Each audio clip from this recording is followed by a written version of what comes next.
Hello again, welcome back to the channel. Glad you could join me. Excuse me. Today we're going to be talking about Sea of Death by Gary Gygax. It's rather convoluted. So, this is the first book to actually have Gord the Rogue printed on the cover. But Gord the Rogue is not, or Sea of Death is not the first book in this series. It's kind of weird. It's apparently the third book of the Gord the Rogue novels, but the first one that has his name on the cover. Apparently this was the first that was released after Gary Gygax left TSR. So if you are not familiar, Gary Gygax is kind of the grandfather, or the father even. The father would be better. Yes. The father of Dungeons and Dragons. His work was pivotal in what it has become now. Anyway, he had this character called Gord the Rogue, and he wrote several novels about this particular person, this particular character.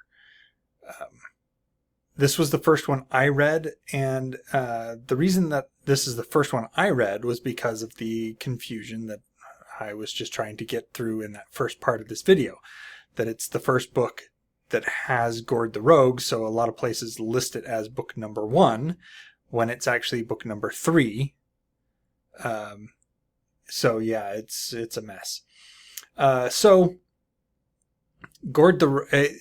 And the story, I can't say the story really makes a lot of sense either when you get right down to it. Okay, so the forces of evil are trying to find this key called the Theopart. There's 3 pieces of it, and they're scattered around the world. And whoever finds them and puts them together can release the evil god Tharizdun, who has been in enforced slumber. And if they do that, evil takes over the multiverse, and it's curtains for the forces of good. So the forces of neutrality send out Gord the Rogue to stop this. Gord the Rogue is the main... one of the main champions of neutrality, which to me doesn't make any sense. Yes, neutrality is trying to maintain that even keel, and I guess they would save the world if the world was going, if that balance was going to be upset. But again, by that same token, they would work against the forces of good if the forces of good were going to take over the world. So,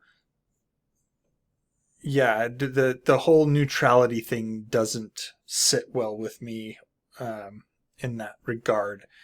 I would be much more inclined to view that as whatever, man, kind of thing. Anyway, the second part of the key is in a place called the Sea of Dust, in a town that's called the City Out of Mind.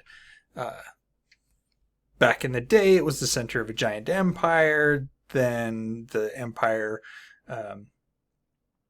was destroyed, and now the city is lost in this giant desert. So Gord, who is, as I said, favored by the forces of neutrality, goes to recover this key to keep it out of the hands of whoever would use it to try to destroy the world. Some of the interesting things about this book is that we do get to see into the minds of the forces that are directing evil. We have several different factions that are combating against one another. We have the Abyss. Now, the Abyss is rather interesting. It does house evil, but the abyss in the world of Dungeons and Dragons is the realm of chaotic evil. So evil that works against everything, including itself. Whereas you have Hades, which is the neutral evil plane. I would have thought that was the lawful evil plane. Anyway, so if you're unfamiliar with the way that good and evil work in Dungeons and Dragons, there's good, evil, and neutral. So you obviously those work out to be what they actually are. Neutral is down the middle of the road. They're neither good nor bad. But then you also have chaotic, neutral, and lawful as well on a separate axis. And what that means is someone who is chaotic good, they do good, but and I don't want to say they do it randomly or anything like that, but they don't necessarily live by a code of ethics. It's just if they feel that it's good right now, they will do that. Whereas someone who is lawful good, they follow the laws in doing good, or they have, this is the White Knight, the Paladin archetype, where the Paladin must follow all the rules of their patron religiously. And I use that word unironically here. They must follow those rules or they lose their abilities as a paladin to call upon their deity. And so that's what makes them lawful. Now we have on the other side, we can have chaotic evil, and then we have lawful evil as well. And this is where it kind of goes wonky, in my opinion. Whereas chaotic evil, I would have said that would have been, that's all evil is chaotic evil. But they have this lawful evil, which is you do evil, but you do it according to certain rules, which doesn't necessarily make sense, but there you go. This is the kind of the opposite of the paladin, where you have to do evil, but you have to follow your evil patron's rules, otherwise you lose your ability to call upon your evil patron. And this is things like if your evil patron, for instance, hates cats, then you have to kill every cat you see. And if you don't kill a cat, then that's considered a sin against your patron.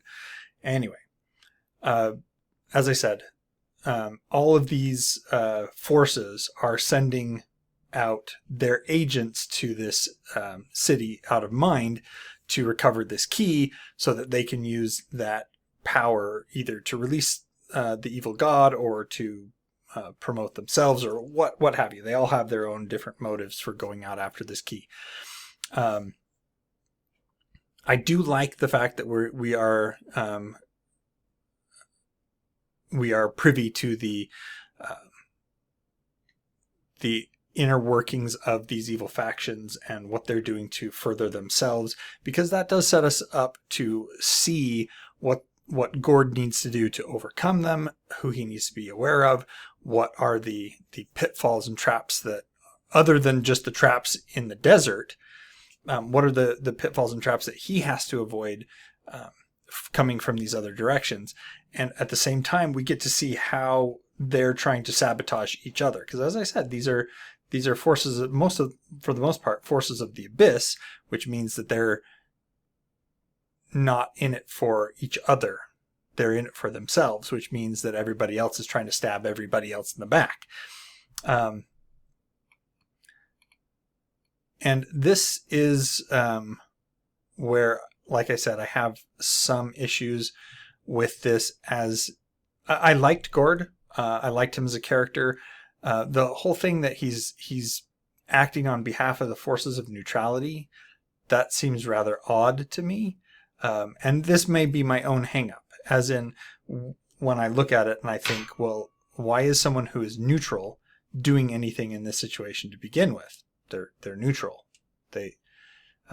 this much more seems that the forces of good would be attempting to sabotage the efforts of the forces of evil, as opposed to the forces of neutrality.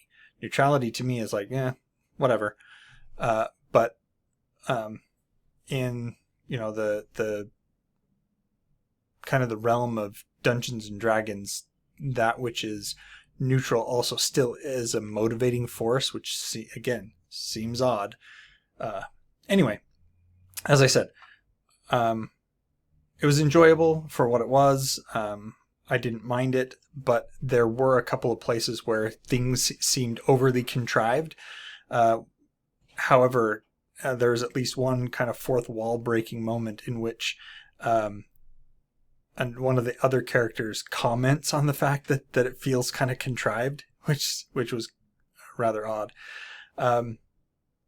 If you're interested in kind of delving into some of the writings of Gary Gygax, this might be right up your alley. If you're interested in Dungeons and Dragons, again, this is kind of based on those archetypes and things that were created for Dungeons and Dragons, and it actually delves into some of the world building of Dungeons and Dragons. So if you're interested in that, it's something to look into. Although I would recommend that it might be a good idea to figure out which book actually is the first book in the series and start there, as opposed to